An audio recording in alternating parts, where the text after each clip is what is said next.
Good morning, ladies and gentlemen. Welcome to another reading by by me, of J.B. Priestley's English Journey.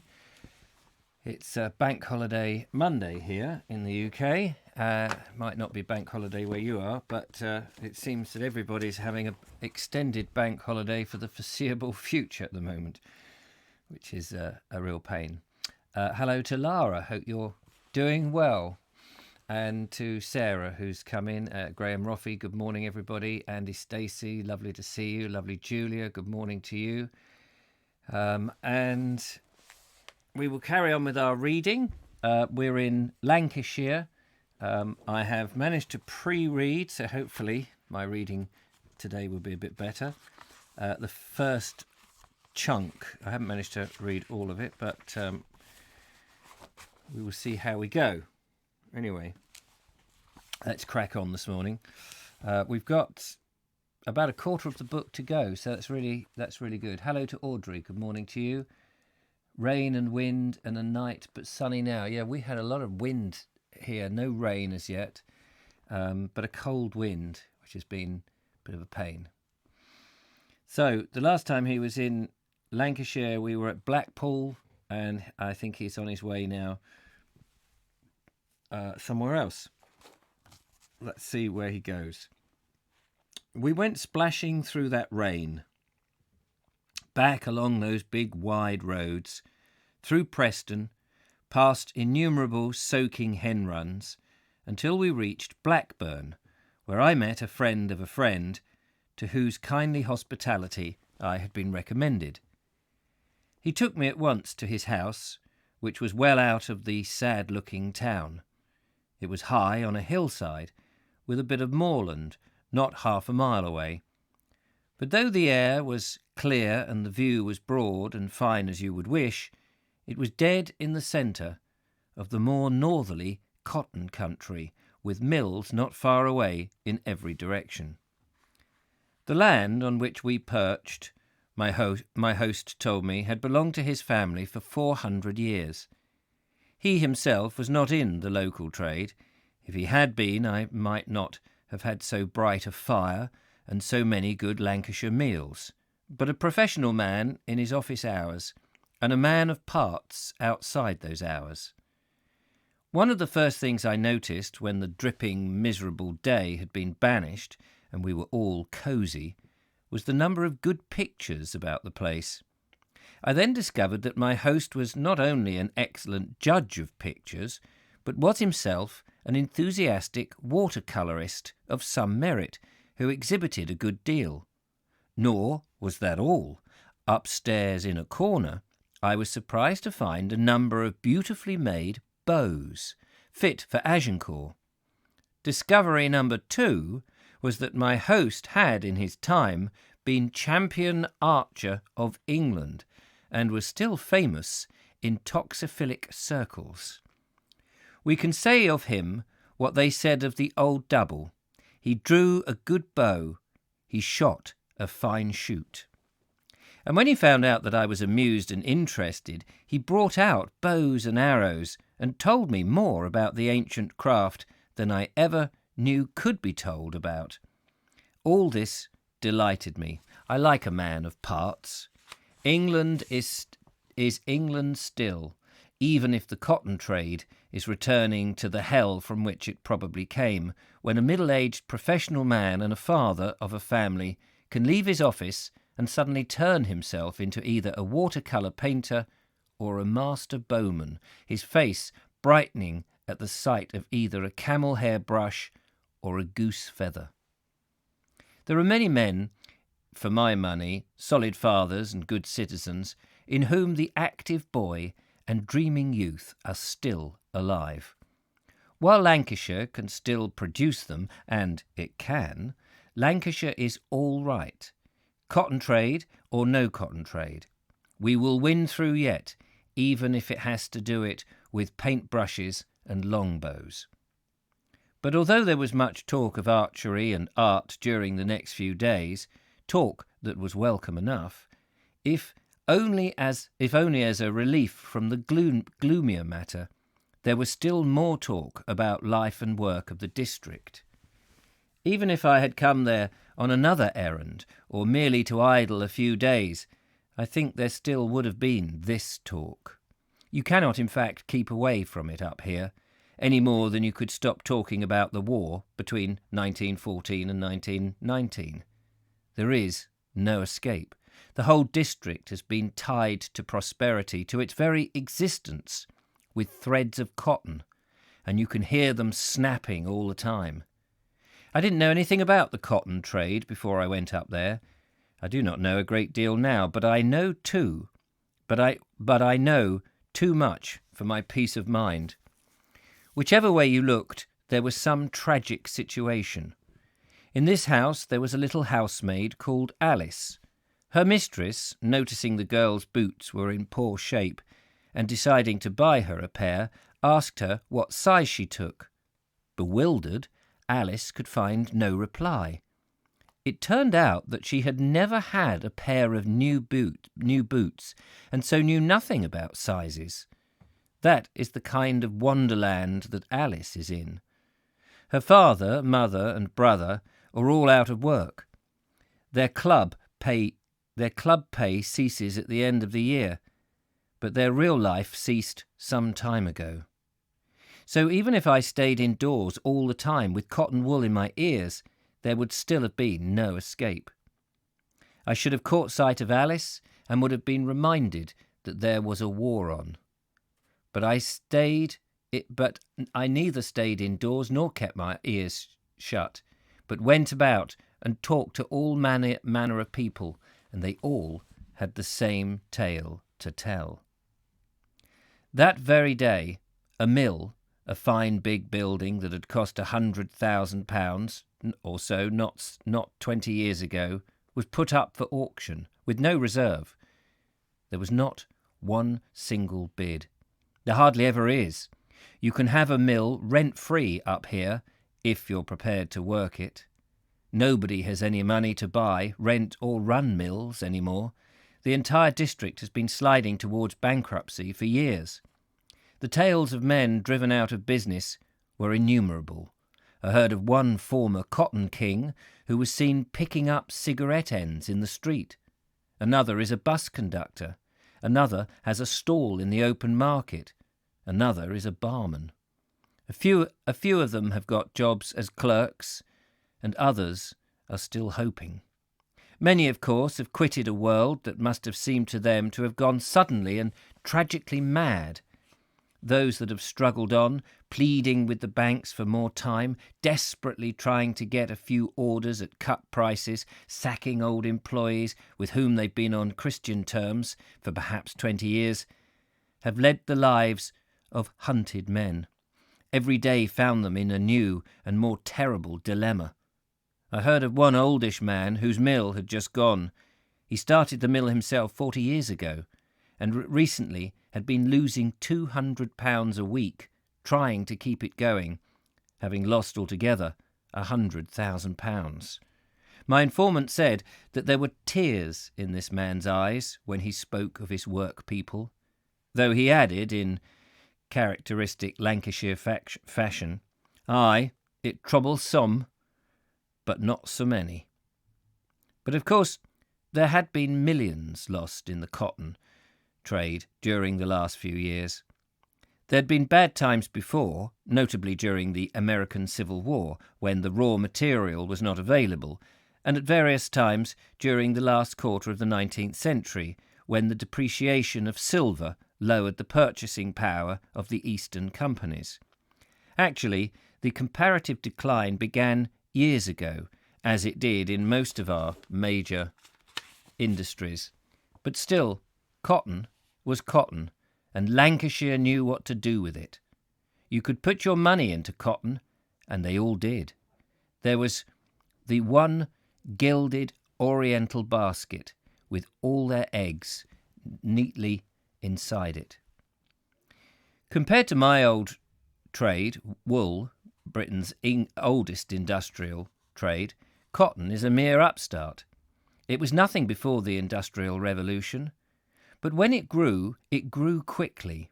In 1781 we imported £5 million of raw cotton. 20 years later, we were importing £56 million. The first steam engine was installed in a Manchester cotton mill in 1789. At the same time, the southern states began sending their cotton to us. We had a new steam power and immense new resources of supply all at the same time.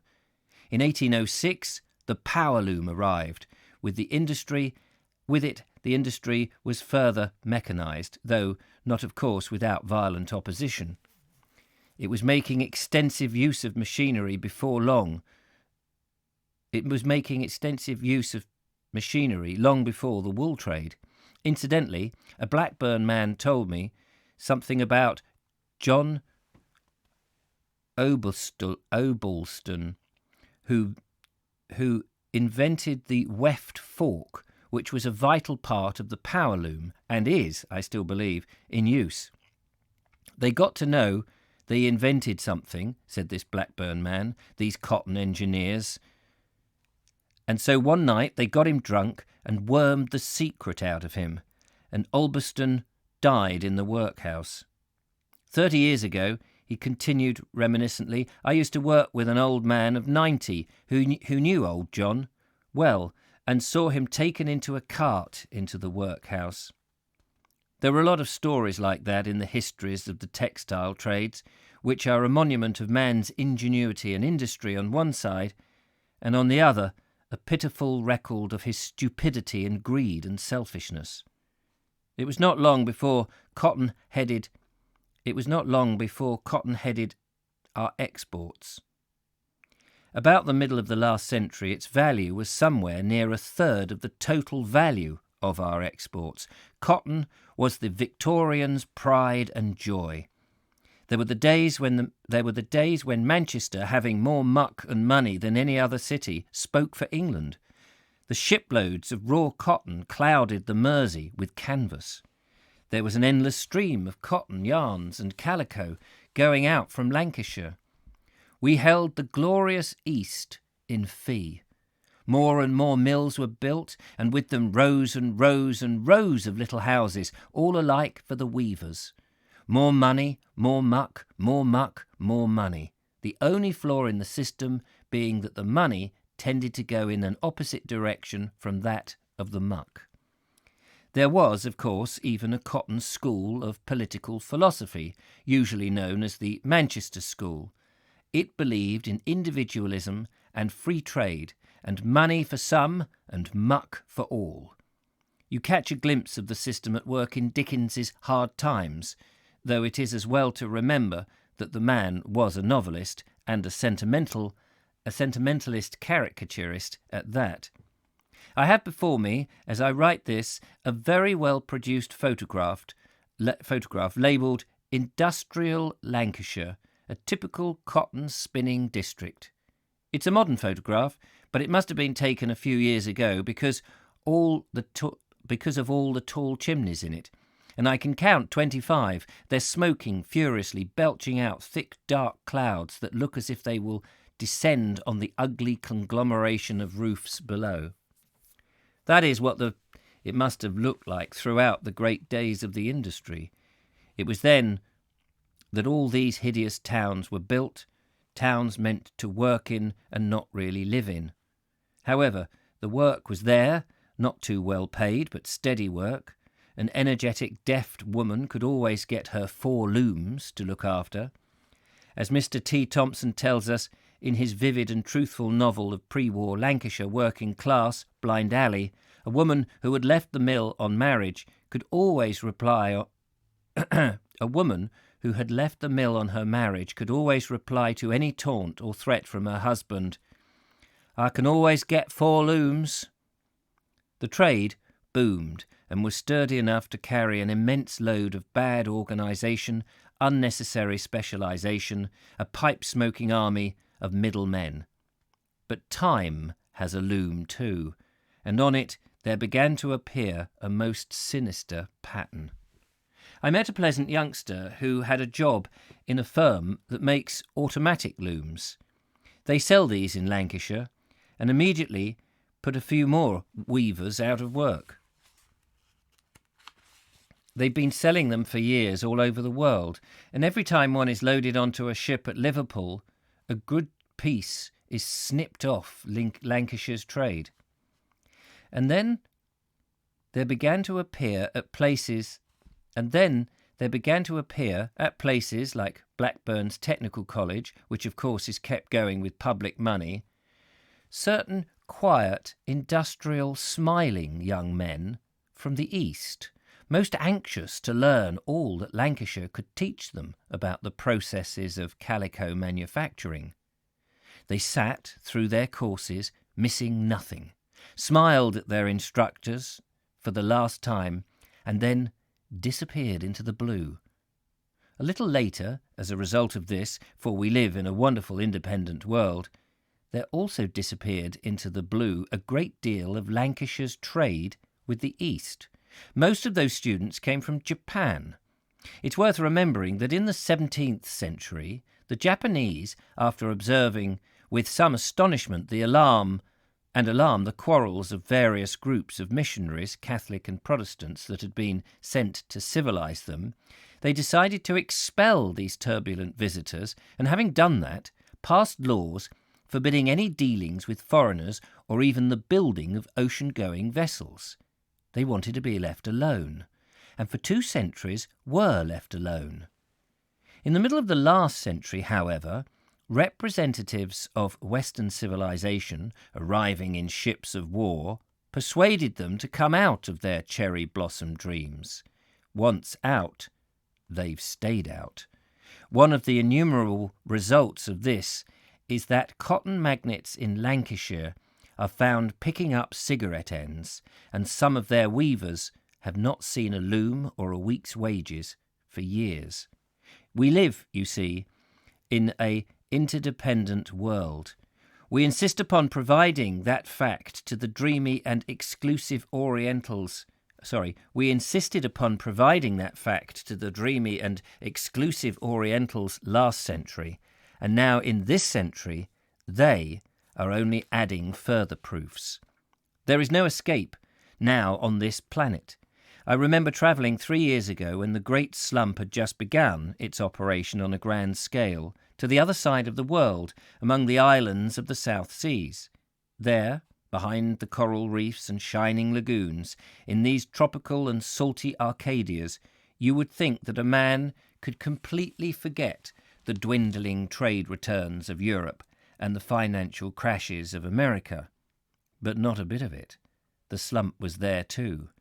The natives were not getting the old prices for their pearls and copra, could not buy as many cigarettes and trinkets, and were gloomy about it. There was no escape. They may be under 50 different national flags, but we were compelled to serve now under only one economic flag. We do not know who designed it and ran it up, but there it is. And the more often we try to desert from it, the more brutally we shall be starved into submission. It is as if a supernal being were determined to make this planet one whole, or depopulate it. Lancashire is learning a lot about this queer interdependence of things. There are those smiling students from the East, and then there are those events in India. A rum little chap called Gandhi, who provided the most promising raw material for music hall jokes, was going about there shouting and spinning a fatuous little wheel. What had his antics to do with the stout cotton men grinning in their clubs, the weavers roaring in the music hall gallery? Not at all, it seemed. And then all manner of unpleasant things began to happen in India. The peasants were poorer than they had been, owing to bad harvests. Then there was strong local competition in the cotton trade. Then heavy import duties on Lancashire cotton. And then a boycott of English goods. The whole Indian trade, which had taken millions and millions of yards of the cheap grey stuff woven in Blackburn and District,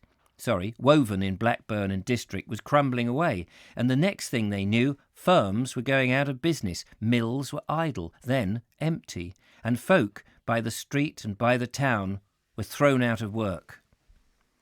The tragic word around here, I soon discovered, is dahooty. It is the forgotten open sesame. A dhoti is the loincloth of India, which even Gandhi does not disdain to wear, and it is also the name of the cheap cotton fabric from which these loincloths are made. Blackburn expected every man to do his dhoti. This fabric was manufactured in the town and the surrounding district on a scale equal to the needs of the gigantic Indian population. So colossal was the output that Blackburn was the greatest weaving town in the world. It clothed the whole vast, mad peninsula. Millions and millions of yards of dhoti cloth went streaming out of this valley. That trade is almost finished. Few of them now believe that it will ever return. Those firms that were able to survive the crash have made desperate attempts to find openings in the markets for fine fabrics. Lancashire, with its industrial resources, which have always kept pace with every new development in the industry, its long experience, its excellent workmanship, should always be able to sell more expensive cotton fabrics, which must still be the best in the world. But this trade is limited. The prosperity of Lancashire was chiefly based on the gigantic output of cheap stuff for the East. The result is that in these smaller retaining markets, there is now the most desperate cutthroat competition. I talked to some elderly cotton men in one of the clubs up there, tough fellows who'd been brought up in a grim school, who almost shuddered when they mentioned the competition there was now for selling a few lines. Decent men were forced by circumstances into the most terrible positions. "Damn it," cried one of them, exploding. "An employer in this business can't be honest today." And these men who were talking were the comparative fortunate ones. They must have been, for they were sitting in a club and had just had a good lunch. I hope they're still there, snug in their leather chairs, but I doubt if they are. There's a war on in Lancashire, and by this time that club would have provided a few more casualties. We'll just pause there for a moment. Good morning to everybody who joined. It sounds grim in the 1930s, then, that you had these weaving mills, cotton mills, in Lancashire that was exporting all around the world, and obviously to certain Eastern Oriental, as he calls it, markets. And it seems they learned how to do it themselves, is what I'm thinking. Or they didn't, or the orders never came in. Mechanization, other people learnt the secret. I think the Japanese, is saying, took the business away from them. And as a consequence, having all its eggs in one basket, people were made unemployed. Good morning from a sunny but chilly Birmingham. Good morning to you, TurboStream. Dave Russell, good morning. Good morning, Philip. Good morning, everybody. Good morning, Stephen. Hope you're having an excellent time. An excellent time. Yeah, doing my best. Yes, lots of good mornings. Good morning, good morning, good morning. I haven't read the next bit. Let's see how much of that there is. We might be able to make it to the end of the chapter. What's the time? I hope you're enjoying all of this. In Bisburn, the great Bilby. When I was travelling in the Midlands on this journey, I met a woman I know who had just come back from this Blackburn district, which was her original home. She had not been back for some years. "It's awful," she said. "They've got no work at all, and I hardly recognise the place. It's all becoming clean." The smuts were wearing off because so few of the mills are working. The brick and stone are beginning to show through. I hardly knew the place. That was not irony. She was genuinely distressed. They had left the money so far behind that even the muck was going now. I'm not sure that a stranger would guess that there was something desperately wrong in these towns. He would notice, of course, that many of the tall mill chimneys were innocent of smoke. If he were an astute observer, he might notice the absence of heavy commercial traffic in the streets. But that, I think, is about all. These Lancashire towns, and this excludes industrial villages, one or two of which I believe are completely ruined, have not the derelict look of some places elsewhere, to be described later in this book. Oh, golly, I look forward to that then. The streets are not filled with men dismally loafing about. You do not see abandoned shops, which look as if they've been closed forever, down every street. Everything that was there before the slump, except the business themselves, is struggling on. In nearly every instance, the whole town is there, just as it was, but not in the condition it was. Its life is suffering from a deep internal injury. All the people who matter there know that in Lancashire now you are on active service. I spent a morning with one of these people who worked in connection with some local fund and had to leave his business that morning to go round distributing food tickets. He was an elderly man and a middle-aged employer, not in the cotton trade. But all the men and women we visited called him Richard. Nothing better illustrates the genuine and deep-seated democracy of Lancashire than the practice of using Christian names. It is, I think, a sounder democracy than those who insist upon citizen or comrade. One day, perhaps, when we have sense and energy and vision enough, we might build on this good foundation a society that would astonish and shame the rest of the world. Meanwhile, however, I had to see what was happening in the society that we've got. The houses we visited were all in one neighbourhood on the side of a hill, with all the short row of cottage houses running sharply down to the great blank wall of a big mill at the bottom. The street that was just behind the mill was, as usual, the worst, like a dark gully of bricks, where the children played as they may have done in the caves 10,000 years ago. Though looking miserable enough outside, the houses were unusually clean inside, for the Lancashire woman is proud and a worker. We were not calling on specially hard cases, but merely doing an average round of unemployed who happened to be helped by this fund. And here are the notes that I made about them. I will leave them as notes. I shall be under less suspicion of monkeying with the facts. And also, for this one paragraph, I may be admired in some quarters as a stylist in the best modern staccato manner. Staccato, staccato, is it? Staccato? Staccato? Quite sure how you pronounce that. Staccato. First house, an elderly couple. Long, toothless man, just up, and now sitting down to a bowl of sensible soup. This made by wife, jolly woman, who said, "Aye, there's been a lot worse off nor us," and meant it. These two, lucky. Man, been out of work for 4 or 5 years. All savings went. Lived on 10 shillings a week, but my friend Richard got him a temporary job as a night watchman, 6 p.m. to 6 a.m. for 6 days a week, 72 hours, plus 36 shillings a week, and a much troubled on the job by rats, and large, ferocious rats. But job regarded as a godsend, and couple overjoyed with good fortune. Rent of house, beautifully kept, 9 shillings a week. Next, oldish widow drawing 10 shillings a week pension, rent of house, 7.11 a week. Daughter, formerly a weaver, and daughter's husband, sturdy young Irishman with sullen bovine look, living with her. Daughter, pretty young woman, now big with child, came back from Ireland to have it at home. Irish husband can't get work. Neither of them on the dole. 3 of them helped by relatives and friends, not money, but bits of food.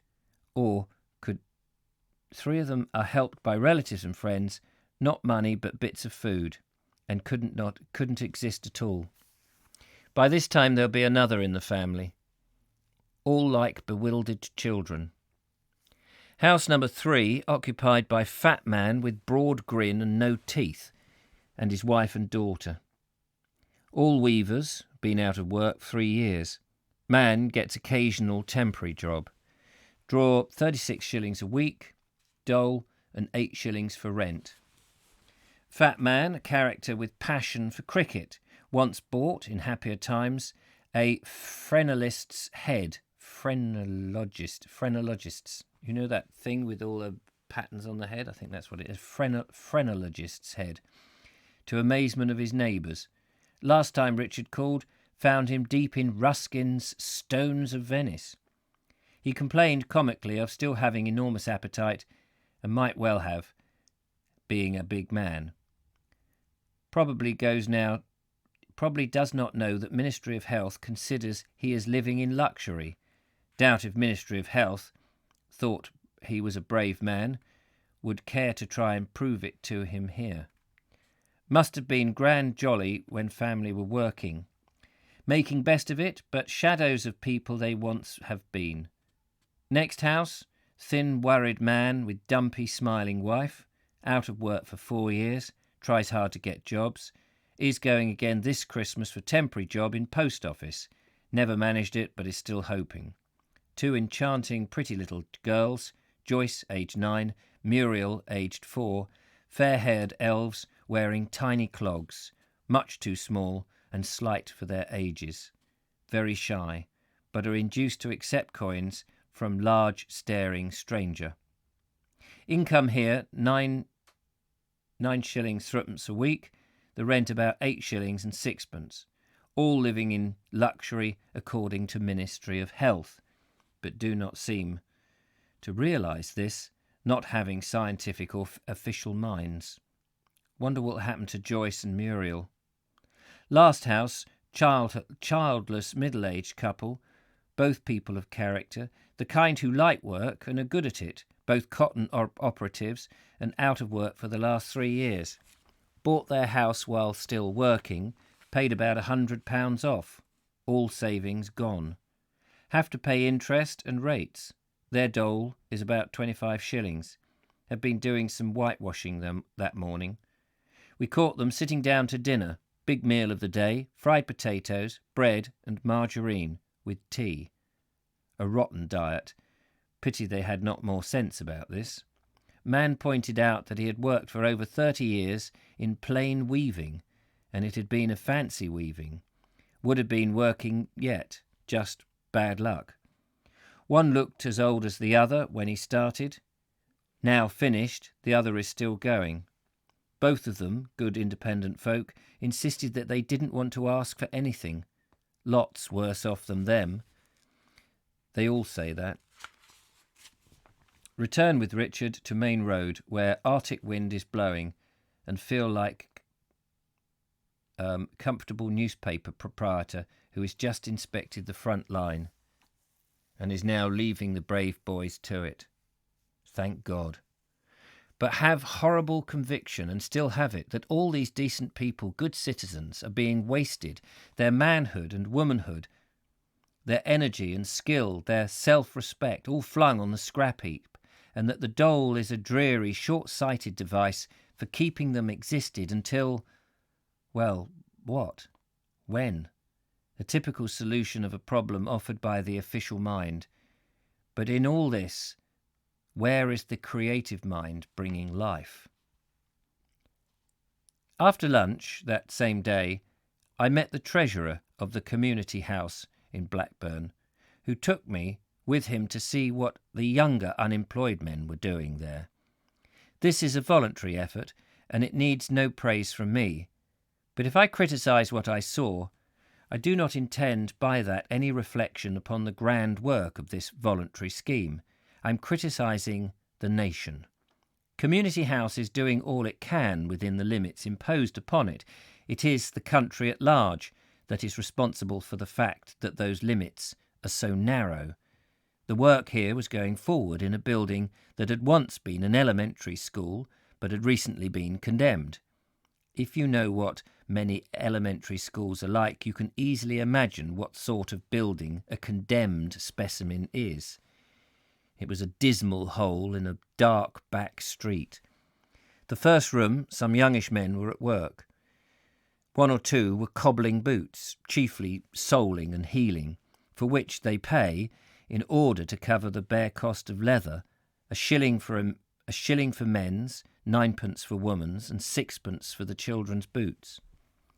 The other men were making things out of wood. They were mostly things for their homes, such as cupboards, bookcases, coal boxes, and little desks for children. These last, I imagine, something of a local fashion. They were also making toys for Christmas, clumsy but effective wooden engines and model aeroplanes and the like. There is some compulsory work on these toys, which are given to the unemployment men's children. All these men seemed to be immensely proud of their handiwork and were generally so anxious to get the thing finished, the instructor told me, so that they could show it to admiring mothers or wives at home, that they were liable to scamp the later stages of the work. This instructor, paid by the voluntary society, was busy all day giving out wood and tools and showing men what to do. The wood is supplied without charge to the men, and one of the instructor's duties is to find quantities of it at the lowest possible price, or no price at all. He showed great ingenuity in this, and he made me peep into an ancient little classroom in which he was storing his rum bits of timber. He said that the men were not very good craftsmen and tended to be imitative and careless, but that many of them were very keen and did their best. The next room was used as a club room. Notice of sing-songs and socials were pinned on the wall. Two lads who had been brought up in the world of the unemployment were not worrying about it. They were playing table tennis with very rough handmade bats. When they had done, I challenged one of them to a game, and just managed to beat him. I was told then that he was not one of their better players, which I can well believe, for many of these unemployed lads playing the game for hours nearly every day are very good at table tennis. Probably by the time the north of England is in industrial ruin, we shall be able to beat the world at table tennis. In the next and largest room of all, the public assistance class in woodwork was being held. The young men come here instead of breaking stones in the workhouse. At first, the instructor told me they resent any attempt at discipline and tuition. They felt that they had been dragooned into messing about with bits of wood in this ex-schoolroom. They would not do what they were told. They were careless with the tools and material. They didn't want to make anything. And if they did decide to make something, they would do it their own way and were not going to be treated like kids by any bloody instructor. That was their attitude during the first weeks. But after that, in spite of themselves, they gradually acquired an interest in their jobs at the benches. They began asking one another the best way to do this and that, and finally were glad of the advice from the qualified instructor. There was something rather touching in this, the emergence of the natural craftsman that is buried somewhere in every man. The lads there looked to me a good sturdy lot. They were better off at those benches than doing some futile time-killing job at work or mooning at home. And they would be better off still, I thought, if they could spend a few hours in the ranks of the sort of labour army, an organisation of semi-military line that would supply mobile labour wherever it was wanted, and would at the same time give these lads a certain amount of discipline, hard work, travel, adventure, and comradeship. I do not like armies and navies, but as a rule I like soldiers and sailors who are much better specimens of young man than street loafers and corner boys. It's a great pity that we didn't devise some national scheme on these lines, forming a peaceful army of young men, disciplined and trained to do big jobs of work. I do not pretend to know what the economic consequences of such a scheme would have been, but I know the social results would have been almost miraculous. We would have bred men, thousands of them, strong and capable, self-respecting men, instead of a crowd of bewildered, resentful, or indifferent idlers who have lost the decent boyhood we gave them, only to drift towards a shadowy, shiftless manhood. There was something to be done for these unfortunate men who had known what it was to go to work and take home a week's wages, and were now lost and sad. And these workless lads in a workless world under that greasy old roof of the condemned school. But on what a pitiful small cheese-paring, niggling scale, and in what dismal holes, hopeless atmospheres of disorder and shuffling cadging. If we can do no better than this, then from now on, until we can do better, let Parliament be open in the same fashion, with 2 worn-out cab horses straining at dirty old carriages, escorted by a few out-at-elbow guards trailing with rusty swords. I do not know what will happen to the cotton industry. Possibly this is only the worst of its periodic collapse. I suspect that not all of the reorganisation and rationalisation of trade agreements and quotas and tariffs and embargoes in the world will bring it back to Lancashire. The trade grew like Jack's beanstalk and has been lately dwindling in the same magical fashion. It would have been better for Lancashire if we'd have been a less optimistic people, if we'd said goodbye forever to the belief that somehow God was always on our side, if we'd opened our minds to the fact that our export trade was rapidly declining and that soon we might lose our best customer for cotton, the East.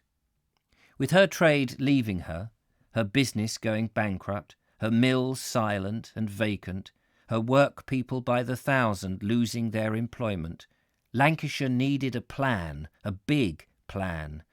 She still needs that plan. When I was in the country, some smiling little men from Japan had arrived in Manchester to talk with the local cotton magnates, and the newspapers rushed to photograph them and to find vaguely cheerful headlines announcing their arrival. Not being an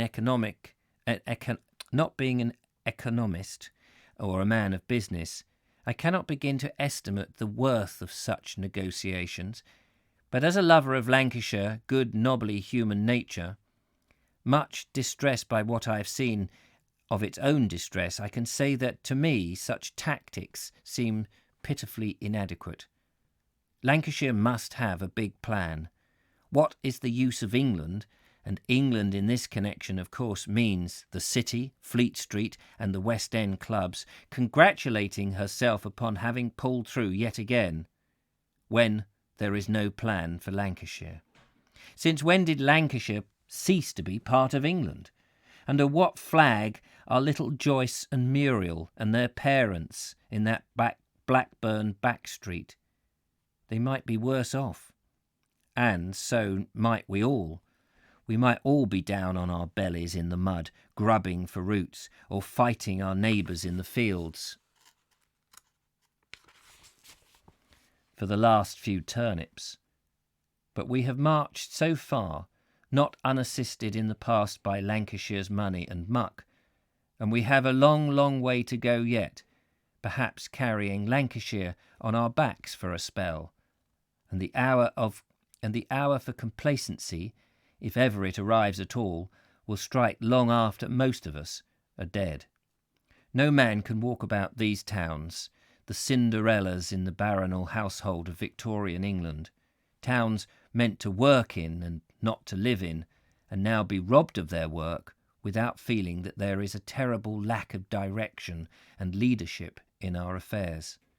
It doesn't matter now whether Manchester does the thinking today and the rest of England thinks tomorrow, or whether we turn the tables on them and think today and Manchester thinks tomorrow, but somebody somewhere will have to do some hard reasoning soon. And On this unsatisfactory conclusion, asking myself over and over again what must be done with these good workless folk, I took leave of my kindly host and his family, of watercolours and toxipholy and dehoots and black puddings and pretty stunted children in clogs, and made for the bleak and steaming Pennines, on my way to the Tyne, with the weather, like my journey, going from bad to worse. And that's the end of that chapter. We're on chapter 9, the Tyne. He paints a very grim, sad picture in the 30s there for Lancashire and all those out-of-work mill workers who thrived for 150 years or whatever it was, and then all of a sudden the trade went elsewhere. And, here we are in lockdown, feeling sorry for ourselves, unable to go out. And people lived in such squalor and such muck. It's very sad. It is very sad. Mike Stevens says, I wonder if JB knocked on all the doors to gather his information or went to the local pub to spoke to them there. Thanks for reading. Very good book from Charles. Thank you, Charles. Linda, great to see you here. Were you able to get your act straightened out after the troll? That was in the Vogue show yesterday. What were corner boys? Worried face. I think corner boys are just people who just hung about on the corners. People had nothing to do. And a bit like us, really, got nothing to do. But they were at least were allowed out. Sounds like early North Divide going on there, says Mike. Yes, they were chucked out with the bathwater. It does seem very sad. He is relentlessly bleak on this English journey. And I suppose it would be good if you had somebody who had equal powers of observation and ability to talk to people, to do the same journey, because it's sort of a survey, really, every 10 years. And I guess that's what the census would tell us in a certain degree, to see over 100 years how prosperity moves about in the country and how things have developed and how, we know that the rich always get richer and the poor always get poorer, but it's very sad to read that. Excuse me. What a fascinating book. I learned a great deal from that, says Lara. It's, the 1930s, just before the Second World War, seemed very bleak. The Second World War gave us something to fight for. And, of course, industry suddenly took up. People were making arms and aeroplanes and bullets and, tanks and all sorts of things. It's fascinating, really, that the wartime, although a terrible thing, actually roused people's spirits, brought them together and gave them something to focus on, where previously great industrialization had sort of come to a bit of an end. The pie is appearing in the top corner of this page on my Google account. Oh, the pic. Sorry. Steve Jew, the result can be seen in floating our boat, passing the mills, all turn into luxury apartments. And isn't that 90 years later, the irony of that, the mills, the buildings, the fabric of the buildings are there. And instead of being stinking, hot, sweaty place of industrial productivity and people working in for a poverty wage, that now those mills are occupied by fewer people on a daily basis, but living in luxury. That's quite time, if you could look at a spot with a time-lapse camera that would set off 200 years ago at the beginning of in 1750 at the beginning of the Industrial Revolution, and just see that time-lapse camera go and see the mills suddenly being built, people coming in, smoke everywhere, wafting around, and then suddenly the smoke stops, nobody's going into that building, and they're just sort of left there becoming a bit decayed. And then slowly a few of them have been bombed, as bombs have fallen during the Second World War, and then many of them are being purchased and turned into smaller businesses, and little businesses are running out of this and running out of that, and others have become gated communities with gates going up and big flash cars and big windows replacing the mean windows in the various panels of windows, big windows and double glaze UPV, and everything's painted and spruced up, and some of the chimneys have been removed, and all of that. It would be a fascinating video, which I suppose from old photos people could sort of reproduce. Stephen, proper hardship back then, when we should be grateful for what we've got now. Yes, hardship. Yes, I see what you mean. Absolutely. This is prior to the National Health Service. How people coped prior to the National Health Service with the dole at such a and the ministry, as it said, the Ministry of Health, or whatever the ministry department was, thought they were all living in luxury if they were able to actually feed themselves. People weren't actually starving, so therefore they're living in luxury. Audrey says, we've lived through some similar times with the death of the coal industry and the collapse of steel manufacture, car and ship making. Yes, I suppose that's very true. It can take up to 24 hours. I changed mine the other day. Mickey, the ministry said that poor people were living in luxury. It's all comparative, isn't it? Yeah, absolutely. There is a website on YouTube that does a similar time-lapse images of large cities. Is there? Yeah, no, I bet there is. Is there a J.B. Priestley film? Says Charles. Well, there. Yes, I mean there are films made of his plays. There's a great film, Green for Danger, which I think is a J.B. Priestley one. Green for Danger, which stars.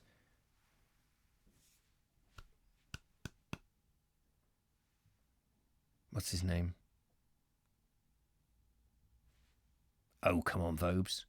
You know him so well. Such a brilliant actor. Oh, what's his name?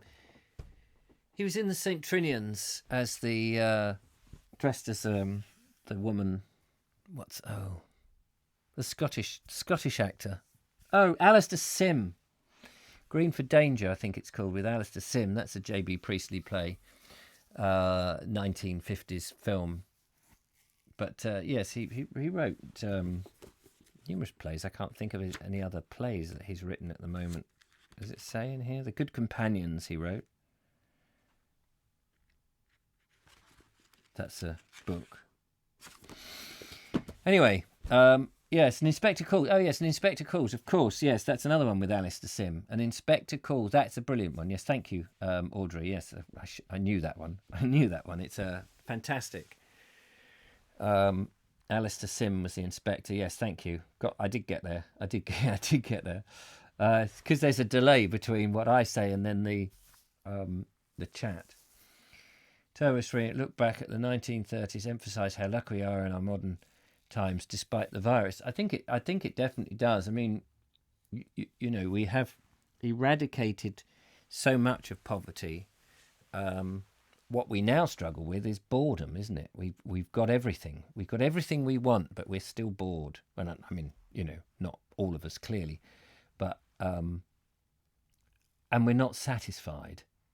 That's the other thing, is as a human race, it's funny how we're never satisfied. And I think we've become more isolated. virus accepted, we've lost the a lot of that community thing, which is why things like this suddenly become important again, because it does become its own community. Fiona Hammond says, and what a great book. Thank you for the reading, Richard. Really enjoyed it today. Oh, great. Thank you very much. Right. Well, better get on. I will catch up with you at 8 o'clock. Let's hope we don't get the spammers and the trolls tonight. That was a bit irritating last night on the Vogue show. We had a number of those, which was really pain in the neck, which made it Julia and I did have a chat about it afterwards, and have chatted to a few other people since to see what we can do about it. But I was looking at potentially having a separate chat room, but of course people watch on their phones, on tablets, and it becomes a bit difficult then if you have a completely independent chat room that we just invite people to, or the regulars to, or whatever. That becomes difficult. We just have to try and find the tools that YouTube have given us, which is not much, but to really stop them. I think we still not learnt from our mistakes, because people nowadays still live in poverty. Well, they do live in poverty, but not the same type of poverty. I mean, in the 30s,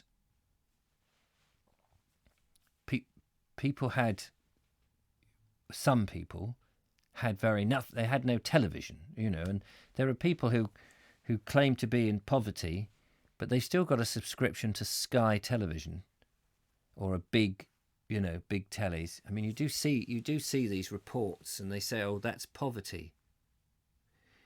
And then you think, yeah, well, poverty is when you're having to burn your furniture to keep warm. Or, like he said in this, the little girl Alice, who had never known a new pair of shoes and didn't know what sizes for shoes meant.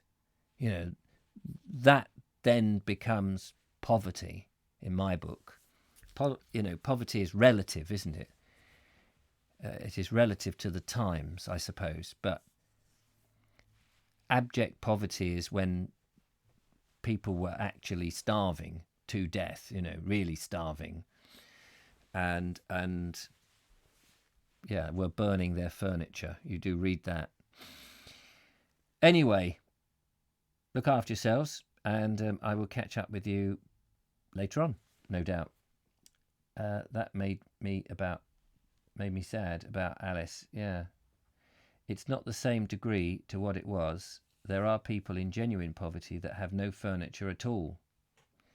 Well, that's true, but probably not as many, I would hazard a guess, as there were in these great big industrial towns with row upon row upon row of houses that depended on big employers. I think that's the thing that one can take away, is having eggs in one basket, relying on big employers, because when those big employers go bust, the whole workforce goes with them. As indeed we can see that now, I suppose, can't we? That those people who work for big corporations, and those corporations, like, if you work for an airport or an airliner, you can't work because they're not doing any trade. It's always a worry. Look up J.B. Priestley in Wikipedia under biography. Its list is not only his books but his plays. Yes, thanks, Lisa. That's worth doing. I found it uncomfortable last night. Felt like leaving. Yeah, I know. I'm sorry about that. Thank you for staying, though, because if people do leave, it means the trolls win, and that's the problem. Anyway, better go. Nice to see you. Take care, and I'll catch up with you later on. Bye-bye for now. Bye-bye. Thanks for coming.